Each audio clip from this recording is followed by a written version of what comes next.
Bagaimana? Kalau saya mau berpantun dulu sebelum berkunjung ke rumah tamu kita. Oke, silakan deh. Pemirsa, banyak bunga di taman. Aduh, Rumah satu ku petik. Banyak program menawan. Hanya Banjar TV yang asyik. ayo Satu lagi. satu lagi. Berjuta bintang di langit, satu yang bercahaya. Berjuta presenter yang asyik, hanya si Muha yang anti. Juga dong ya. Ya sudah, Bang. Bagaimana kalau kita langsung saja? Sopan dia nyanyi-nyanyi di depan semua orang ya. Kita nanti kedengaran beliau tuh. Baik, pemirsa, hari ini kita akan mendatangi rumahnya Profesor Dr. Insinyur Gusti Muhammad Hatta. MS. Assalamualaikum Pak. Takut bono sih Bang. Woi, buat mana? Banjar TV kan ya? Banjar TV Pak yang bungas dan cantik. Alhamdulillah. Bolehkah pepandiran Pak? Boleh? Boleh lah. Silakan. Yuk kita masuk ke dalam. Masuk. Siapa menyangka anak Sungai Baru bisa melangkah pasti ke Cikeas? Itulah Gusti Muhammad Hatta. Ia pernah menjadi menteri 2 kali di era Presiden SBY. Kesuksesan itu didapat karena tekun berusaha, jujur, amanah, dan bertanggung jawab. Didampingi oleh istrinya Violet, Gusti Muhammad Hatta sukses membuat kebijakan yang berpihak kepada lingkungan dan pengembangan riset dan teknologi. Berdiam di Kampung Ketupat memang membuat Hatta kaya hati. Ia mahir membaca Al-Quran dan menjadi qori sejak di SMA. Hatta selalu menjadi imam di masjid sekolah dan imam taraweh. Ia juga kerap ditunjuk pengelola takmir, musola, dan masjid di beberapa tempat. Pemirsa dimanapun Anda berada, saat ini kami sudah berada di rumah seorang tokoh lokal yang sudah menasional, yang lahir dari Sungai Baru, yang pernah menuju Cikeas. Inilah Bapak Profesor Dr. Insinyur Muhammad Hatta MS. Begitu Mbak Rini? Betul sekali. Tapi ketinggalan tuh, Apa Bang. Ada Gustinya. Gusti Muhammad Hatta. Iya. Jadi keturunan pangeran ya Pak ya? Raja Banjar ya. Keturunan Raja Banjar. Kita akan menggali dari beliau kecil sampai besar sampai menuju istana Mbak Rini. Wow. Orang Banjar sudah sampai ke istana ya? Pernah nggak ke istana? Belum pernah saya. Oh, istana karpet mungkin pernah ya. Kasian deh loh. Kalau saya pernah dulu liputan ke itu menginjakan kaki ke istana gitu ya. Tapi Pak, belum pernah jadi menteri pasti ya. Pernah menteri tukang suntik. Kalau bapak kita yang satu ini nih, beliau sudah 2 kali ya, 2 kali jadi menteri, Menteri, ya. beda menteri nih, ya Pak ya. Menteri Lingkungan Hidup dan Menteri Riset dan Teknologi gitu Pak ya. Betul. Kita belum menyapa beliau Iya. nih. Assalamualaikum Pak. Waalaikumsalam wabarakatuh. Masih fresh ya Mbak Rini ya? Masih fresh. Alhamdulillah. Muda. Padahal umur berapa sudah Pak? 64 tahun. 64 tahun. Wah. Saya ini agak mundur kenapa Pak? Karena kaki nggak nyampe gitu. 64 tahun. 64 tahun. Bonus sudah 1 tahun Pak. Oh iya lah. Iya. Karena Nabi 63 Pak. Oh gitu, alhamdulillah. Gimana sehat Pak ya? Ya sampai sekarang beginilah. Apa Pak resepnya sehat nih Pak? Resepnya kalau ada dapat tugas kerjakan aja. Kalau ada masalah jangan dibawa sampai ke rumah-rumah. Nah itu Rin. Udah lah. Sudah cukup di sana saja Pak ya. Selesaikan di sana aja. Ini tidak Pak, ada masalah dibawa-bawa ke kantor. No jangan. Tugasnya liputan gitu. Ada masalah di rumah dibawa ke kantor gitu ya. Atau ada masalah kantor dibawa ke rumah. Nah Pak Hatta nih, kita panggilnya Pak Hatta aja ya Pak ya. Boleh. Masa kecil nih, Bapak katanya lahirnya di Sungai Baru. Ya, Sungai Baru itu yang dekat Jembatan Dewi. Orang bilang Jembatan Kun sesuai dengan nama orang Belanda itu, Gubernur Jan Petersen Kun itu. Jadi situlah saya dilahirkan, di situ saya masak anak-anak. Di pinggir sungainya ya Pak? Di sungai, saya suka berenang di sana. Kadang-kadang saya latihan itu nyelam lok kayu kan. Satu dulu, kalau kuat tambah lagi 2 lok. Kalau kuat 3 lok. Berarti Bapak ini sebenarnya kalau dulu ada lomba renang itu beliau bisa juara ya? Nyelam nggak berenang? Beda tuh nyelam dengan renang. Beda ya kan? Lomba berkunjung aja deh, 17-an tuh kalau renang kan biasanya. bercepat-cepatan. Kalau ini kan lama-lamaan dalam air. Dan di situ juga ini iya. terkenal di Pekapuran itu penyalaman nih itu dulu. Nah, betul. Jadi orang mengais rezeki di bawah dasar sungai itu diambil. Atau mungkin ada barang jatuh minta ambilkan sama penyelam itu. Iya. Dulu sering itu. Sekarang nggak ada lagi kayaknya. Sekarang Pak. nggak ada lagi kayaknya. Karena napasnya nggak panjang-panjang. Nah, kalau Bapak nih hidupnya nih ya, di air nih kayaknya banyak. Pasti banyak juga nih. Kalau tadi penyelaman banyak yang diambil di air, ini Bapak apa yang diambil, Pak? Oh, saya berenang ya, dalam rangka mungkin olahraga juga. Juga suka main dengan binatang-binatang, saya suka tuh. Datang dalam air. Ya, misalnya suka dulu mainkan apa? Orang Banjar istilahnya itu apa ya? Biawak ya? Buntal. Ikan buntal itu. Buntal. Nah, buntal itu termasuk piranha lah itu. Mm-mm. Nah, kita suka ngambil itu. Kalau sudah dapat, perutnya digosok-gosok, ini bisa kencang dia. Oh, baru kita main diapain gitu. Pantesan Pak, waktu saya kan ternyata bertetangga di Pekapuran. Sidin di Sungai Baru, nah, di Kampung Ketupat, kita di Pekapuran. Iya, betul. Jadi kalau orang berkunjung itu apa bahasa Indonesianya? Berenang ya. Berenang. Itu biasanya kan nggak pakai celana Pak ya kalau Oh iya, kecil. lagi kecil. Hati-hati katanya itu buntal. Betul, sering. Jadi langsung dihitan itu. Anak kecil yang lagi berenang lalu digigit sama buntal itu, ujung anunya itu Hilang Pak ya? hilang, habis itu langsung dihitan. Berarti cukup membantu juga buntal bagi yang takut bersunat ini ya. Isinya bagus ya. Jadi kalau Tapi ada juga yang di sini, di jari ini diambil. Hilang, Pak ya? Iya. Pak, masa-masa kecil Bapak waktu itu memang sangat indah ya. Jadi sungai gitu bersama binatang. Iya, betul. Kalau masa-masa remajanya bagaimana Pak? Oh, jadi gini. Ya, kita kebetulan dilahirkan di keluarga yang sederhana gitu ya. Jadi saya sekolah itu waktu SD sambil bekerja. Jadi kalau misalnya sekolahnya siang mulai, jadi pagi itu saya jadi tukang parkir di kantor pos besar di Banjarmasin kan. Oh iya. Itu ada tuh, masih ada kantor posnya. Tapi kalau sekolahnya pagi, saya mulai bekerjanya siang sampai malam. Nah, tukang cuci piring, buat jualan soto, kemudian cuci warung piring. teh. Pernah katanya dipecat gitu Pak ya? Iya, gara-gara kecapean malam tuh mengantuk rupanya. Maunya berbaring sebentar, tapi rupanya kayak enakan tidur, besoknya diberhentikan, dipecat. Masya Allah. Nah, Ternyata saya Rin ya, kerja itu. di balik orang yang sukses tuh Iya. bekerja keras ya. Dan itu sudah ada tertera dalam kosakata dan kata-kata hiasan itu. Apa tuh? Manjada wajada. Siapa yang bersungguh-sungguh, dia pasti sukses. Ternyata beliau bersungguh-sungguh dari ini. Sudah ditempa ya. Kerja dan berdoa. Kerja dan berdoa. Dari SMP bekerja gitu Pak ya. Betul. Terus SMA masih Pak ya? Jual majalah, koran juga. Jadi loper Pak ya. Loper ya. Koper ya. Seperti itu. Baik pemirsa, semakin menarik dan semakin asyik yang baru ini ya. Ternyata kehidupan Pak Hatta ini yang perlu kita tauladani, kita tiru, dan banyak aspek yang bisa kita ambil hikmahnya, pelajarannya. pelajaran ya. Terutama untuk generasi sekarang dan yang akan datang. Tetap di Keganangan Pian.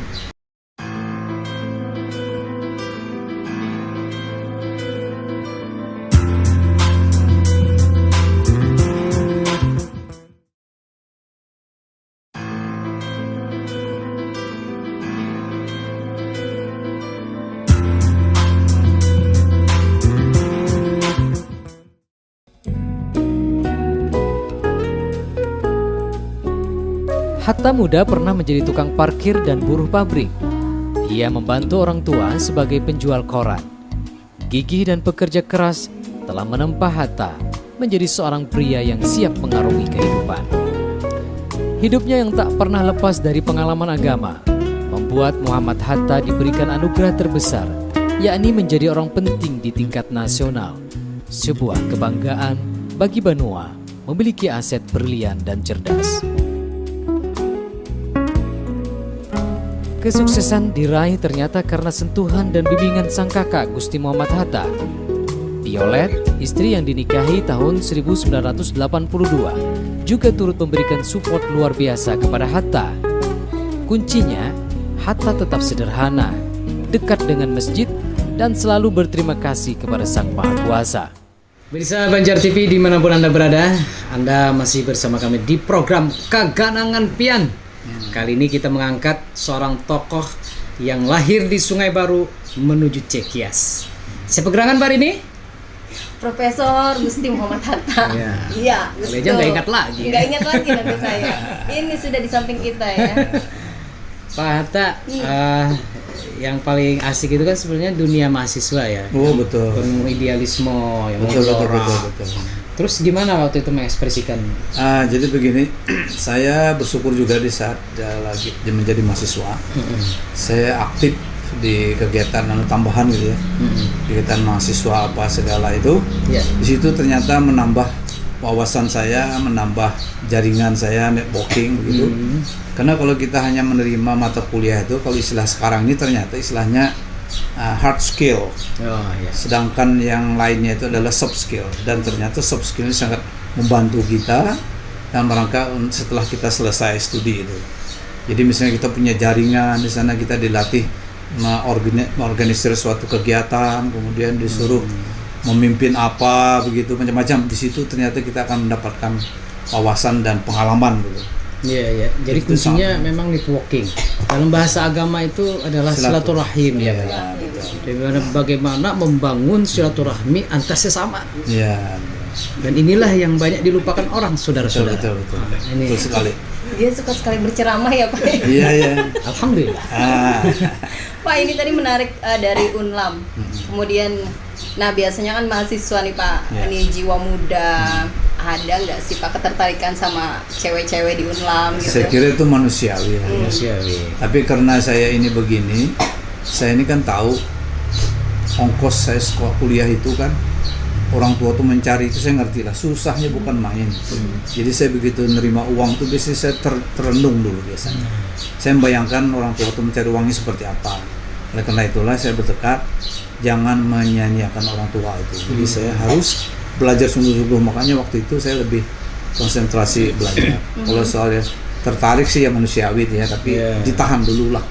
Ini yang harus lulus, seperti yang saya lakukan. Pokoknya setiap saya dapat uang dari orang tua pasti saya terenung dulu pikirkan gitu.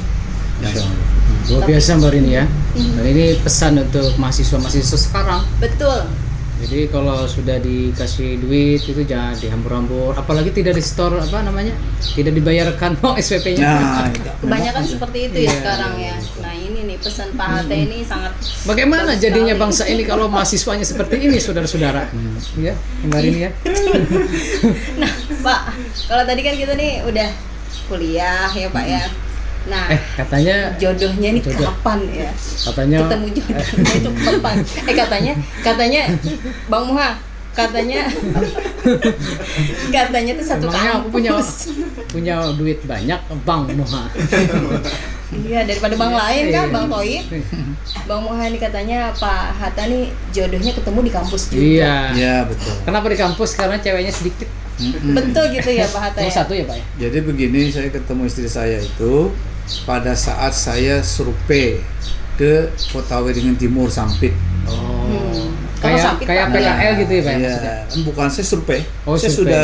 sudah dosen. iya, Survei kan dalam rangka nambah pengalaman, nambah uang apa segala adalah survei. Nah, ketemunya di sana. Itu tahun berapa itu Pak? Tahun 80 apa ya? 81 ya, saya lupa. Kalau nggak 80 81 gitu. Bapak Temu maksudnya di sana ternyata Hah? dia itu juga kuliahnya di di Fakultas Kehutanan. Saya nggak tahu. Di situ mulai Nggak tahu saya. Satu kampus nggak tahu. Nggak tahu. Aduh. setelah itu Bapak ini pandangan Setelah pertama tahu baru gitu ya, cari terus kan di kampus. pandangan matamu gitu ya. Jadi itu pandangan awal ya. Bapak kalau boleh tahu nih nama istri Bapak siapa Pak? Namanya bagus, semua saudaranya namanya bagus-bagus. Nama dia si Violet. Oh, Violet. Iya, kalau bahasa Wow. Inggris Violet, ungu. Violet ya, ungu. Kalau kakaknya Juliet. Kalau adiknya Sisingamangaraja, Kissinger, Waduh. Salahuddin. Violet Iya. ya. Jadi bapaknya itu guru sih. Jadi dia beri nama anaknya mungkin ada Violet. Bagus Pak ya. pengetahuan apa gitu kalau dia kasih nama. Kalau kohosnya juga bagus Pak. Rulini Dwi Mas Muda. Wah. Itu kalau nyebutnya ya. Nah, Bapak ketemu udah jadi dosen Pak ya. Jadi dosen. Berarti dari lulus S1 di Unlam langsung jadi dosen gitu Pak. Jadi dosen saya kan diangkat 76. Sarjana muda itu sudah diminta jadi dosen, asisten. Nah, jadi SK-nya itu pegawai 76. Wah. 1976. Hebat nih Bapak. Dan dari Lalu- perkawinannya dengan Violet itu 2 anak Pak ya. 2 anak ya, itu fotonya tuh. Wah, itu Ada fotonya ya. Fotonya Gusti tuh. Nur Hidayat, Bisa lihat fotonya itu.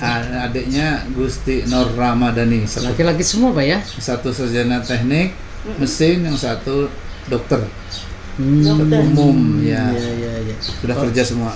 Nah, itu dokter umum. Kamu dulu cita-cita dokter cinta. Ya, Pak nggak nyambung. kesampean. Pak, ada satu pemirsa satu waktu yang beliau ternyata mendapat anugerah yang luar biasa dari Allah Subhanahu wa taala. Apa itu, Pak? Apa? Tahu nggak? Apa? Katanya sih bocorannya dapat telepon gitu. Iya. Hanya karena dapat telepon Pak. Iya, betul. Ceritain deh Pak. Apa sih telepon apa Jadi sih? ceritanya itu kan saya waktu itu sebagai pembantu rektor 1 rumah di Banjarbaru kan, kerjanya ke Banjarmasin. Jadi setiap hari saya pulang pergi. Dan kebetulan mertua saya lagi sakit di rumah sakit Martapura. Jadi kalau malam saya itu di sana menjaga beliau gitu. Kalau pagi-pagi ke Banjarmasin. Nah, suatu saat saya mau tidur tengah malam, ada telepon. Iya. Saya angkat, ternyata beliau meminta saya ke Jakarta, menghadap ke Cikeas. Teleponnya apa, Pak? Bunyinya apa dulu, Pak? Hah? Tadi telepon. Ternyata apa? yang nelpon tuh Pak Hatta Rajasa. Oh, Pak Hatta Rajasa. Pak Hatta juga. Saya Pak Hatta, Hatta panggil Hatta nih. Tapi saya nggak kenal, kan beliau nggak kenal. Mungkin beliau tanya-tanya orang gitu, lalu hanya dapat nomor telepon saya, dia telepon. Pokoknya katanya besok pagi harus ada di Jakarta. Tujuannya Iya. sudah dibilang, Pak, waktu itu? Iya, waktu itu disuruh nanti akan menuju Cikeas katanya. Oh, Cikeas ya. Apa yang menjadi ekspresi Bapak saat itu? Nah, saya sih kaget juga. Saya nggak ada cita-cita, nggak ada mimpi gitu, melamar juga nggak pernah. Kemudian merasa tahu diri di Jakarta tuh banyak orang lebih hebat-hebat dari saya gitu. Loh, ini berarti Tuhan menghendaki, kita nggak ngerti itu. Saya sendiri sampai nggak percaya itu. Waktu dilantik aja jadi menteri, saya merasa saya ini bingung menteri ya, Pak, ya? gitu ya. Menteri mimpi gitu lah. Tapi gimana Pak? Istri, anak setelah Bapak kasih Oh, tahu? istri kaget Bangga dan ya? gembira, bangga gitu, nggak nyangka Apalagi, gitu. Dan mereka dukung semua gitu. Mendukung Pak ya. Untuk pergi ke Jakarta besok hari. Tapi memang Iya. tidak ada ini ya, Pak, tidak ada firasat sama sekali, Pak ya. Nggak ada firasat sama sekali memang.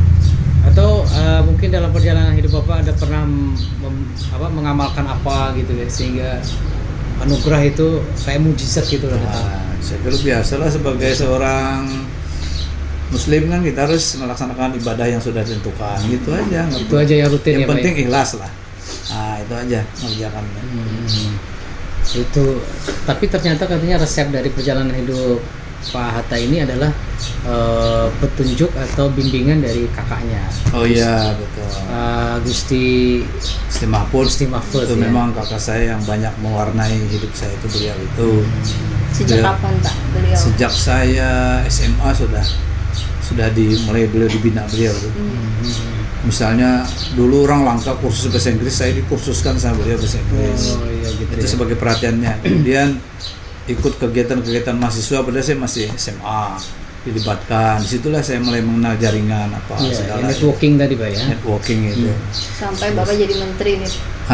Itu Beliau masih support Pak ya? masih sport terus. Dan pemirsa, beliau ini alhamdulillah 2 menteri ya. Menteri 2 jabatan ya? Iya, 2 jabatan. Menteri Lingkungan Hidup pertama, Pak ya. Pertama Menteri Lingkungan Hidup. Terus yang kedua Kemudian Menristek setelah ya. 2 tahun saya diminta menjadi Menteri Riset dan Teknologi. Nah, selama Bapak menjabat di 2 menteri itu, apa kenangan terindah Pak yang Bapak bisa berikan Baik. untuk bangsa? Waktu saya Menteri Lingkungan Hidup, sebenarnya banyak sih kriteria ya yang dinilai orang. Pertama waktu saya masuk di sana, Saya melihat dari segi laporan keuangan di kementerian itu 3 tahun berturut-turut disclaimer. Itu tidak bagus ya? itu.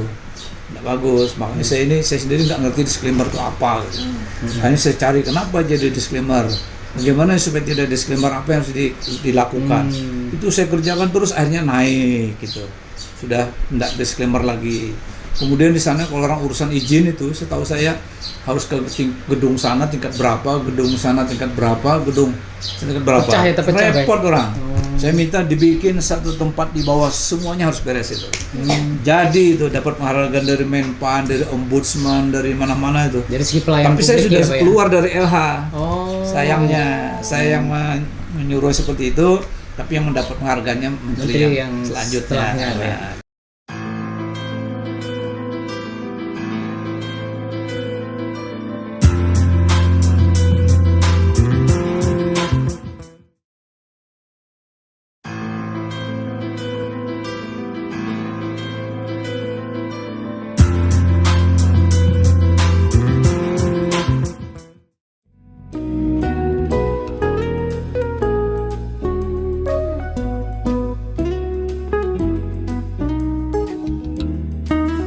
Kendati tak menjadi menteri, Gusti Hatta saat ini aktif mengajar dan diundang menjadi narasumber di berbagai forum.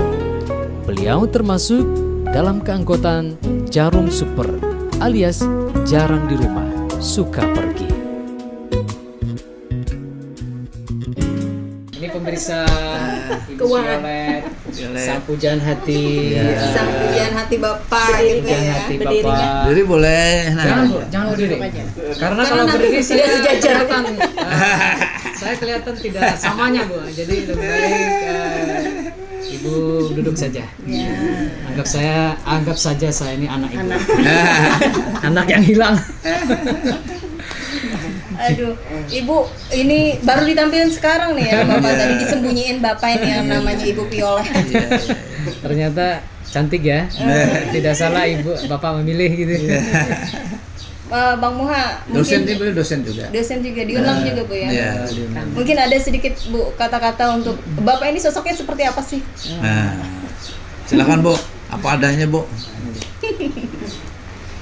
Baik Mbak Rini ya, sama Mas Muha Bungas. Jadi Pak Gusti Hatta ini orangnya dalam bersikap tegas beliau, kemudian tegas dan juga disiplin. Jadi ibaratnya itu kalau seandainya misalnya ada pertemuan atau ada rapat misalnya Mbak Rini, beliau pasti sesuai dengan waktu. Tepat waktu. Pantesan Bu tadi jam 9 saya ditelepon. Nah, jadi kalian baru tahu ya. Ini kalian Bapak ini sosoknya yang ya. bikin telat ini. Nah, itu yang pertama. Kemudian yang kedua, beliau ini menonjol sekali kasih sayang dengan penyayangan ya. Kasih sayang ya. Kemudian juga dengan family terdekat beliau. Jadi selalu perhatian. Jadi walaupun sibuk apapun, kalau ada masalah-masalah dalam keluarga yang memang perlu harus dibicarakan, pasti beliau meluangkan waktu. Dalam mendidik anak juga demikian. Jadi dalam mendidik anak juga tidak memaksakan kehendak. Kemudian juga diberi kesempatan si anak untuk menyampaikan pendapatnya. Kemudian di samping itu juga dalam memilih bidangnya pun untuk kuliah dan lain sebagainya tidak dipaksa-paksa begitu. Jadi memang kehendak mereka hanya memberikan pandangan. Kita hanya memberikan bidang itu seperti ini, bidang gambaran gitu. Jadi anaknya harus diceritakan. Jadi memang dalam hal ini orang tua juga harus punya wawasan nih. Harus punya juga wawasan, harus pintar ya, harus ibarat kata orang tuh tidak mesti harus sekolah tinggi-tinggi, tapi paling tidak dari pergaulan mungkin mereka bisa sambil apakah membaca media massa misalnya, sambil baca buku mengenai perkembangan saat ini. Kita melihat nonton Banjar TV kan ada nambah wawasan. Ada rubrik keluarga gitu ya, rubrik keluarga yang bisa memberikan pencerahan untuk orang tua. Karena zaman dulu dengan zaman sekarang udah beda cara mendidik anak gitu Mbak Rini. Jadi zaman Mbak Rini sekarang mendidik anak dengan beda. Zaman dulu kami dulu di beberapa puluh tahun yang lalu, 50 hari gitu, Bu, ya. 50 tahun yang lalu misalnya, anggap begitu ya, beda sekali dengan Beda, Bu. perkembangan sekarang. Oke. Kalau Mungkin itu, Mbak. baik, yang terbesar adalah beliau sukses karena dukungan sang istri gitu ya. Alhamdulillah, ya, Pastinya alhamdulillah. kan ada tuh kata-katanya ya. Kata-katanya apa, Mas? Di belakang orang Suami yang sukses, suami yang sukses, laki-laki sukses gitu ya. Ada Istri perempuan atau atau perempuan. istri di belakangnya. Iya, iya. Nanti saya di belakang suami saya aja gitu. Oh, sudah bersuami? Wah. Dari handayane ya, Mbak. Apa istilahnya di handai itu? Apa Iya, ya? Di belakang memberi teladan, Iya. di depan memberi teladan gitu. Ya, pokoknya itu deh, Ada Bu, ya. ya. Ingasap Kemudian ada- sung tulodo. Sung tulodo. Yang maaf ya, Mang Karso. Karso. Saya nggak ngerti bahasa Jawa. Sang sekerta itu. Oh, sang sekerta ya. Saya Oke. ngertinya bahasa Maduro. Baik pemirsa, Banjar TV dimanapun Anda berada, Mbak Rini, Iya. kayak kita harus berpisah. Pengen rasanya kita berlama-lama di rumah ini sambil tidur ya. Jangan ya. Tapi Istirahat. waktu juga yang memisahkan kita. Kita akan jumpa kembali di program Keganangan yang akan datang.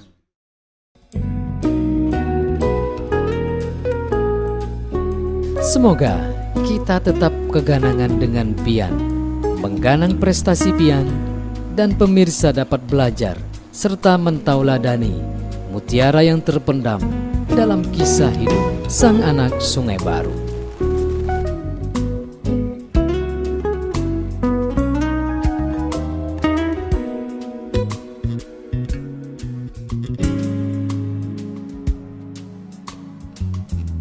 Saksikan Keganangan Pian.